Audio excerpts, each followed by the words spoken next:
All right, guys, meal number 13, cheese tortellini in tomato sauce. I think this is going to be a fun one. Made in June of 2019. So we are going to crack this baby open and see what it looks like.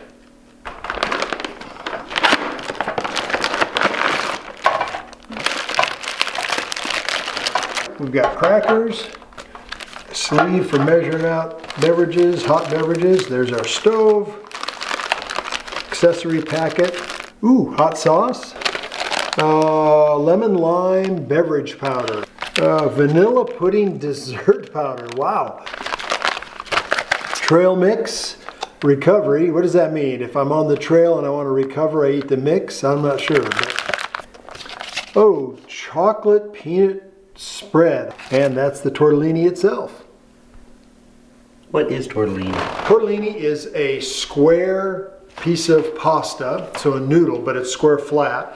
They put a cheese or meat or both inside, and then they roll it to where it's like a circle.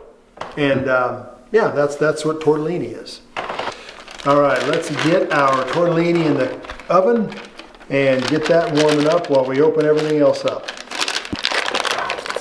Here's our trail mix. Here's our pretzels, peanuts, almonds, and cashews. Here are our crackers. They're already crunched up pretty good or bad.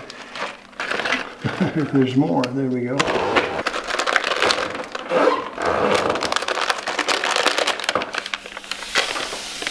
Lemon lime electrolyte powder.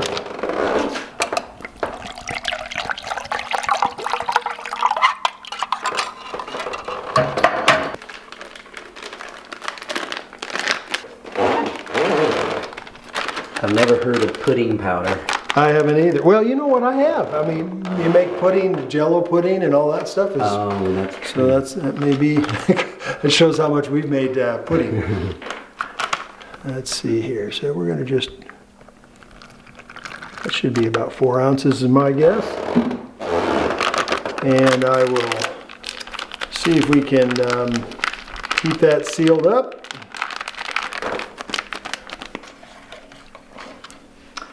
And here's our chocolate peanut spread. Oh wow. Boy, that is some thick spread. That's not right there. There we go. It smells like chocolate frosting to me. There we go.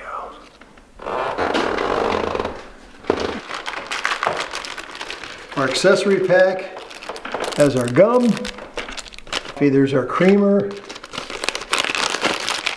Bill's Brew coffee. We have salt, towelette, Splenda, and napkin. You know, something I was thinking too, I'm always used to using these after like a barbecue or whatever, so you always think about having moist towelettes after you eat. But when you're out in the field, I was thinking the other day, it would be nice for having these because you could wipe your hands off ahead of time before you're eating your meal, before you're touching everything, and wipe your hands off good, get rid of that, and then use the napkins to clean up afterwards. So that might be a way to use the moist towelette. Use it ahead of time, especially if you're in the field or out in the woods. You know, using this just as something to eat when you're camping or having a good time out in the woods. So that's a good idea because there's no smell to that. It leaves a real clean feeling on your hands. All right, let's get this tortellini opened up here. Been in the heater about 10 minutes, and we're inside today because it's about 20 degrees outside. Okay, now that doesn't look too bad. I wish it was a little more creamy or runny, you know, but it doesn't look too bad. It smells really good. You've had a cold, so you can't smell much. Yeah. I wouldn't call that appetizing. Well, the presentation may be lacking a little bit, huh? I wouldn't call either one of these appetizing. There we go. Well, the visuals aren't there, but let's hope the taste is there. All right, let's get some hot sauce on that tortellini. I'll just put it on part of the tortellini. And that way I can have some with and some without hot sauce. See if it really helps. And then we're going to take a little salt. And we'll try it first and then do some salt here in a minute if we need to. Let's pray first.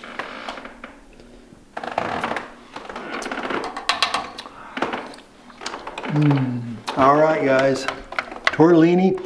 Here, I'll show you that noodle. You can see it's kind of a circle shape. And then it will have some kind of a meat or cheese paste or both inside of it. So let's give it a try with a little hot sauce. Not warm enough.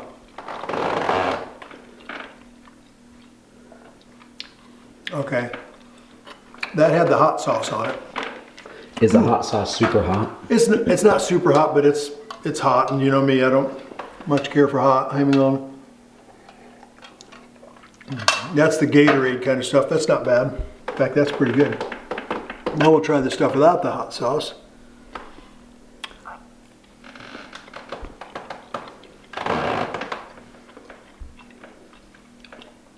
It kind of reminds me of bread with tomato sauce around it. So it's okay, but it needs salt for sure. There's a reason why this wound up at a surplus store. Well, they serve it to the troops, I think, still. So it's out there, but yeah, it's not my favorite. That's for sure. I have a feeling if it were really heated up, like if I had a fire going and I put it in some kind of pan or something, that might make a big difference. But of course, when you're in the field, you don't have that option. So I kind of like to keep this as authentic as possible. He said while sitting in his house because it's 20 degrees out. Anyway, it's good. I mean, I'm hungry, so it's good, but I wouldn't pick this for myself. Depending on what someone else had, I might be interested in trading. Let's move on to the pretzels and nuts. I'll get I'll get a peanut, a pretzel, a cashew, and an almond. Let's give it a try here. That really looks good as far as it goes. But I think because I like the old salt, I'm going to put a little bit of salt in my hand too. So it all goes down with some salt.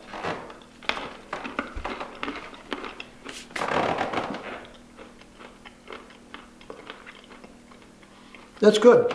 That's good. I like raisins. It could use some raisins to me, but that's pretty good. Let me try it with a little bit of this chocolate peanut sauce here.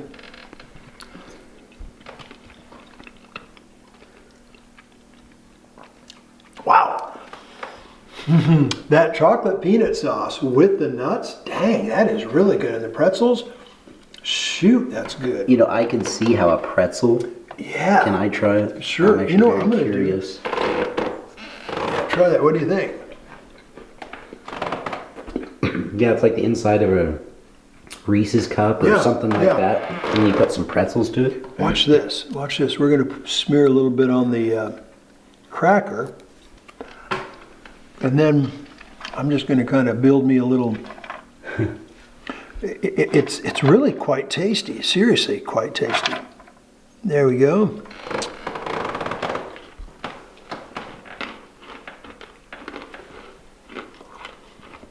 That's a fun, that would be kind of like a highlight, I think. I did not think I'd like chocolate and peanut, but that's good. That's really good.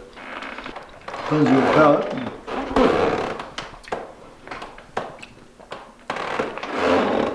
All right, let's get some vanilla pudding out here. See how this looks. Kind of looks like tapioca. Oop, could have done a better job mixing that, it looks like. It does say use the spoon, so I'll just mix it up in the tray here. There it comes. Cool. I like the smell right now, that's for sure. All right. Get her mixed up good. It must have real milk in it or something because the directions said you have to eat it within an hour. So, real powdered milk. Like I said, it smells pretty good. It looks like tapioca. Let's see what this is like. I like vanilla pudding, so my hopes are high. Smells good. The texture is good. It looks like pudding, kind of like tapioca, really.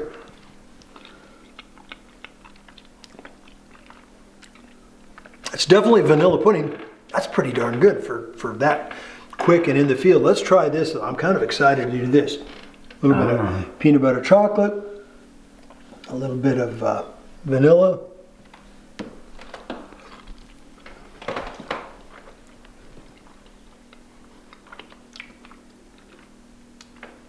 This is fun. I mean, I'm creating a dessert here, and I can go more chocolate peanut butter if I want.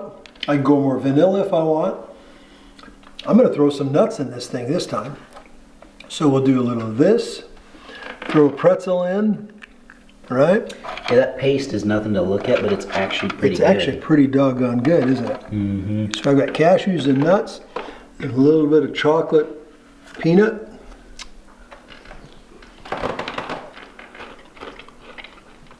That's a bomb. That's good.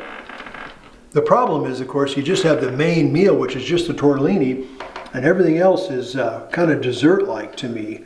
But, you know, if that tortellini were heated up right, this might make it a whole different flavor, kind of a whole different feel for the I could see how that heater would have a hard time, like, penetrating all that pasta. Yes, you know, yeah, the pasta and the cheese, the way it's, and the tomatoes, the way it's all bound together. Mm-hmm. But I tell you what, that's not bad. All right, I want a little coffee here with my dessert. I got some heated water going. There we go. Stir that up. Now I have that in my USS El Paso cup, if you see. Got that when I was on the USS El Paso in 1984. And kind of a fun story. While I was on the ship, I was on the signals bridge. So one day we're underway, they come up to the signals bridge, and they ask for a volunteer to guard the brig. Somebody had gotten arrested, gotten in trouble. I don't know if it was in Norway or while we were on the ship, but some Marine was in trouble, and he was in the brig. So you have to have a guard, you have to provide a guard. And on ship, the Marines traditionally always guarded the brig if there was somebody in it. So I thought, oh, I'm up for an adventure, I'll guard the brig, but I just said I'd like a 3-day pass if I could. And whoever was in charge said, I'll see what we can do. No promises, but we'll see what we can do. So they said dress warmly, so I grabbed my field jacket and got everything ready to go. They gave me my 45. We started walking down and down and down. We got all the way to as far down as you could go in the ship, and then went to the back of the ship where the screw is. That's the blade that makes the ship go through the water. And it was cold. That far down, you're way below the water line. I don't know how deep those ships draw, if it's 50 feet, 40 feet. But I mean, I was way down there. I'm in the North Atlantic. It was freezing in the bottom back of the boat. And the noise was deafening because that screw was always going. We're underway. And the guy in the jail cell, in the brig, they call it in the Navy, in the Marine Corps, the guy in the brig, he's as warm as he can get. You get a wool blanket, a little tiny thin mattress that had like feathers in it or whatever. It wasn't like it wasn't a nice mattress. It wasn't a foam one. It was a cheap little thin one. And everything was stainless steel. The toilet and the sink was all one unit. It was the whole thing was just a weird, sad kind of a deal. He had a Bible and that's all he got for reading. And then the lighting was fluorescent lights. And I remember it was super bright, but it felt dark because it was cold. It was this constant noise, and it was just kind of surreal. So anyway, I guarded for my 48 hours. I did end up with my 72-hour pass. I used that when we got to Holland. And in the next video, I'll tell you about that adventure because I had quite a cool time during that. So, seems like that coffee is going to go real well with the vanilla yes, pudding. Yes. In fact, I'm just going to do like that, capture whatever I get. Oh, wow. I'll tell you, the dessert part of this meal is really good. That main course for me leaves a little bit to be desired. But this is fun. messing with the combos and trying different things. I might trade for the tortellini for something that would heat up a little nicer if I was out in the field where you can't have an open fire because the smoke gives your position away and that kind of thing. If I was in Garrison, I'd probably see if I could talk a cook into heating that up in some boiling water for me or something and see if that didn't change the taste of it. So overall, not a bad meal, but you know, we still need to try our gum. That's true.